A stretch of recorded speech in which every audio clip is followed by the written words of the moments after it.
நீதிமொழிகள் 21 அதிகாரம். ராஜாவின் இருதயம் கர்த்தரின் கையில் நீர்க்கால்களைப் போலிருக்கிறது.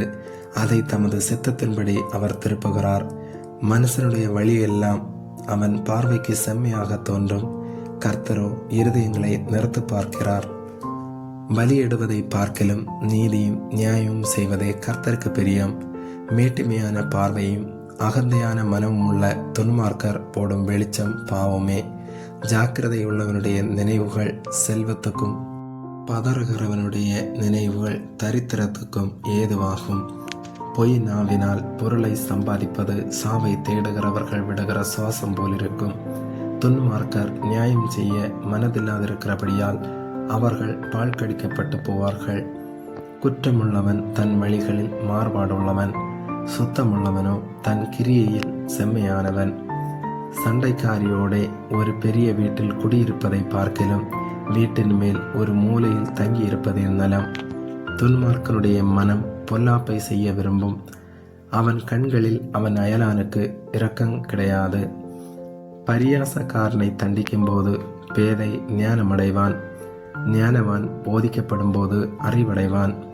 நீதிபரர் துன்மார்க்கருடைய வீட்டை கவனித்து பார்க்கிறார். துன்மார்க்கரை தீங்கில் கவிழ்த்து போடுவார். ஏழையின் கூக்குரலுக்கு தன் செவியை அடைத்து கொள்ளுகிறவன் தானும் சத்தமிட்டு கூப்பிடும்போது கேட்கப்பட மாட்டான். அந்தரங்கமாய் கொடுக்கப்பட்ட வெகுமதி கோபத்தை தணிக்கும். மடியிலுள்ள பரிதானம் குரோதத்தை ஆற்றும்.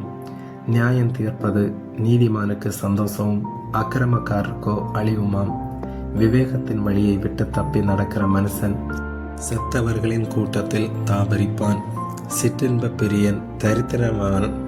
மதுபானத்தையும் எண்ணெயையும் விரும்புகிறவன் ஐஸ்வர்யவானாவதில்லை. நீதிமானுக்கு பதிலாக துன்மார்க்கரும் செம்மையானவனுக்கு பதிலாக துரோகியும் மீட்கும் பொருளாவார்கள். சண்டைக்காரியும் கோபக்காரியுமான ஸ்திரீயுடன் குடியிருப்பதை பார்க்கலும் வனாந்தரத்தில் குடியிருப்பது நலம். வேண்டிய திரவியமும் எண்ணெயும் ஞானவானுடைய வாசஸ்தலத்தில் உண்டு. மூடனோ அதை செலவழித்து போடுகிறான். நீதியையும் தயையும் பின்பற்றுகிறவன் ஜீவனையும் நீதியையும் மகிமையும் கண்டடைவான். பலவான்களுடைய பட்டணத்தின் மதிலை ஞானமுள்ளவன் ஏறி பிடித்து அவர்கள் நம்பின அரணை இடித்து போடுவான். தன் வாயையும் தன் நாவையும் காக்கிறவன் தன் ஆத்துமாவை இடுக்கண்களுக்கு விலக்கி காக்கிறான். அகங்காரமும் இடும்புள்ளவனுக்கு பரியாசக்காரன் என்று பெயர். அவன் அகந்தையான சினத்தோടെ நடக்கிறான். சோம்பேறியின் கைகள் வேலை செய்ய சம்மதியாததினால் அவன் ஆசை அவனை கொல்லும். அவன் நாள்தோறும் ஆவலுடன் இச்சிக்கிறான். நீதிமானோ பிசினித்தனம் இல்லாமல் கொடுப்பான். துன்மார்க்கனுடைய பலி அருவருப்பானது. அதை துர்சிந்தையோடு செலுத்தினாலோ எத்தனை அதிகமாய் அருவருக்கப்படும். பொய் சாட்சிக்காரன் கெட்டு போவான். செவி கொடுக்கிறவனோ எப்பொழுதும் பேசத்தக்கவனாவான். துன்மார்க்கன் தன் முகத்தை கடினப்படுத்துகிறான். செம்மையானவனோ தன் வழியை நேர்படுத்துகிறான்.